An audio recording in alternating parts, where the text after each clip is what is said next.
Hello everyone. Actually हमारा angiosperm complete हो चुका है, हमने इसका लाइफ साइकिल वगैरह डिस्कस कर लिया है। सो द ओनली टॉपिक जो कि एंजियोस्पर्म में से रहता है वो हमारा मोनोकॉट एंड डाइकॉट के दरमियान डिफरेंस है। तो इस चीज़ को ध्यान से समझिएगा कि जितने भी हमारे पास एंजियोस्पर्म प्लांट्स हैं उनको डिवाइड कर दिया है दो कैटेगरीज के अंदर, ठीक है। या तो एंजियोस्पर्म मोनोकॉट होगा या तो एंजियोस्पर्म क्या होगा, डाइकॉट होगा। अब इसका मतलब क्या है, इनको दो तरीक़ों से डिफ़ाइन किया जाता है। पहले तो अगर आप समझें कि मोनोकॉट डाइकॉट का मतलब क्या होता है,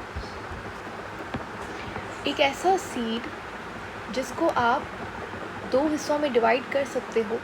दो हिस्सों में डिवाइड करने वाले को बोलते हैं हम लोग डाइकॉट सीड, ठीक है। तो जो एंजियोस्पर्म जिसके पास डाइकॉट सीड होगा उसे डाइकॉट एंजियोस्पर्म कहा जाता है। अच्छा, डाइकॉट हम लोग शॉर्ट फॉर्म है डाइकोटिलिडॉन की, ठीक है। बेसिकली डाई का मतलब होता है टू, कोटिलिडॉन हमारे पास इस तरीके से स्ट्रक्चर्स होते हैं जो सीड में पहले इस तरीके से निकलते हैं। तो जो मोनोकॉट होगा उसको आप डिवाइड नहीं कर सकते। मोनोकॉट के पास एक ही कोटिलिडॉन होता है जबकि डाइकॉट के पास दो कोटिलिडॉन्स होते हैं। यहाँ पे बहुत ज़्यादा क्लियर डिफरेंस आपको नज़र आ रहा है। ये एक मोनोकॉट का पिक्चर है, ये डाइकॉट का। डाइकॉट का जनरली 4 to 5 पेटल्स होती हैं, लेकिन मोनोकॉट के पास इस तरीके से 2 से 3 पेटल्स होती हैं।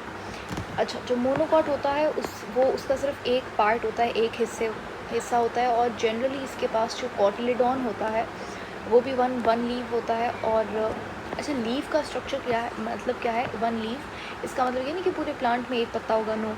इसका मतलब ये है कि सीड में से जो इनिशियली जो लीफ निकलता है, इनिशियली जो कोटिलिडॉन निकलता है, उसकी वजह से इसे मोनोकॉट कहा जाता है। डाइकॉट के अंदर इनिशियली 2 लीव्स निकलेंगे, ठीक है, इस तरीके से। उसके बाद मोनोकॉट का जो कोटिलिडॉन होता है दैट्स थिन, वाइल डाइकॉट का जो कोटिलिडॉन होता है it's more thicker than monocot का कोटिलिडॉन। जो मोनोकॉट्स होते हैं उनके पास एंडोस्पर्मिक टिश्यू होता है और डाइकॉट के पास जनरली एंडोस्पर्मिक टिश्यू नहीं होता, कभी कभी होता भी है। अब एंडोस्पर्मिक टिश्यू का मतलब क्या है, देखो एंजियोस्पर्म के अंदर डबल फर्टिलाइजेशन होती है, हमने लास्ट टाइम पढ़ा था।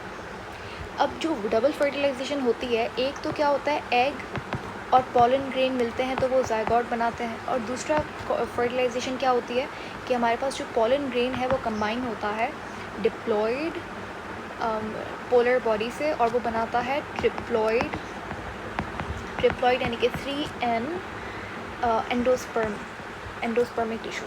और इस एंडोस्पर्म का काम होता है जायगोट को या फिर एम्ब्रियो को न्यूट्रिशन देना। तो इसीलिए जो मोनोकॉट होता है उसके पास एंडोस्पर्म होता है, इसके पास नहीं होता।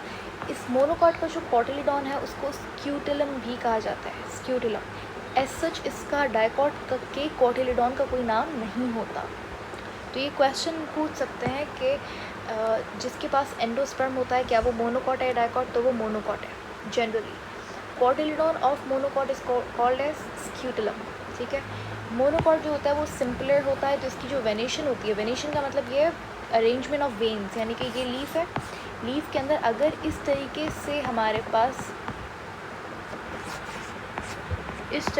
अगर हमारे पास वेनेशन है, पैरेलल वेनेशन है, इसको ये देखो, ये पैरेलल नज़र आ रही है ना, ये पैरेलल है, ये पैरेलल है। ये जो वेनेशन है अरेंजमेंट ऑफ वेन्स है लीफ के ऊपर, इसको पैरेलल वेनेशन कहा जाता है। ये मोनोकॉट्स के अंदर होती है, जबकि डाइकॉट्स के अंदर होती है रेटिकुलेट वेनेशन। रेटिकुलेट वेनेशन का मतलब ये है कि इस तरीके से नेटवर्क लाइक वेन्स का स्ट्रक्चर होता है, आपने देखा होगा बहुत सारे पत्तों के ऊपर होता है। तो रेटिकुलेट वेनेशन होती है डाइकॉट के अंदर। उसके बाद जो हमारे पास मोनोकॉट होता है उसके अंदर कैम्बियम नहीं होती। कैम्बियम क्या होती है, जो ट्री के ऊपर बार्क होती है ना, जो समझ लीजिए ट्री है, इसके ऊपर जो ये बार्क होती है, छाल,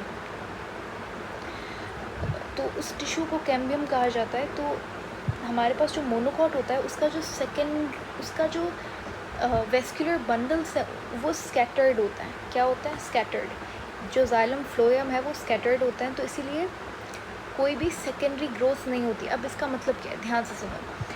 प्लांट के अंदर दो तरीके की ग्रोथ होती है, एक होती है प्राइमरी ग्रोथ, एक होती है सेकेंडरी ग्रोथ। प्राइमरी ग्रोथ क्या होती है, जो लीनियर डायरेक्शन के अंदर हो, और जो सेकेंडरी ग्रोथ होती है वो विड्थ के अंदर बढ़ने को कहते हैं। सेकेंडरी ग्रोथ बेसिकली प्लांट का वाइड होना, ठीक है, और लंबा होने को, हाइट के अंदर जब ग्रोथ होगी तो वो प्राइमरी ग्रोथ होगी।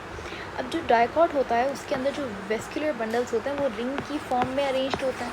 अब जैसे जैसे रिंग्स बढ़ेंगी टाइम के साथ साथ तो सेकेंडरी ग्रोथ होगी, है ना। ऐसे रिंग्स ऐसे बढ़ेंगी ना विड्थ के अंदर, तो विड्थ भी बढ़ेगी तो सेकेंडरी ग्रोथ होगी। जबकि यहाँ पे क्या होता है, मोनोकॉट्स के अंदर वेस्कुलर बंडल स्कैटर्ड होता है, रिंग नहीं बनती तो सेकेंडरी ग्रोथ भी नहीं होगी। उसके बाद यहाँ पे कुछ एग्जांपल्स गिवन है। अच्छा, इनके अंदर मोनोकॉट के अंदर होते हैं एडवेंटिशियस टिश्यू और इसके पास होते हैं टैप रूट्स। एडवेंटिशियस रूट्स होते हैं मोनोकॉट्स के पास और डाइकॉट के पास टैप रूट्स होते हैं। एडवेंटिशियस रूट्स का मतलब ये होता है कि वो रूट जो कि आपका रेडिकल से ना निकला हो, ठीक है। नॉन टिश्यू से अगर आपके पास निकलता है रूट्स तो उसको एडवेंटिशियस रूट्स कहते हैं। जनरली क्या होता है, सीड के अंदर दो पार्ट्स होते हैं, एक होता है प्लीम्यूल, एक होता है रेडिकल। प्लीम्यूल से लीफ और शूट्स निकलते हैं और जो हमारे पास रेडिकल होता है, रेडिकल से क्या निकलता है, रूट निकलता है। तो अगर रेडिकल से रूट निकलता है तो वो टैप रूट है। रेडिकल से रूट ना निकले, किसी और जगह से राइजोम से निकले तो उसको हम लोग एडवेंटिशियस रूट्स कहते हैं। तो मोनोकॉट्स के अंदर होते हैं एडवेंटिशियस रूट्स, डाइकॉट्स के अंदर होते हैं टैप रूट्स। इनके एग्जाम्पल्स मैंने यहाँ पे लिख दिए हैं। पी और रोज़ के अंदर ये डाइकोट हैं। उसके बाद आयरस, अनियन, ग्रेन, मेज, पाम, ये सारा आपका एग्जाम्पल है किसका, मोनोकॉट्स का।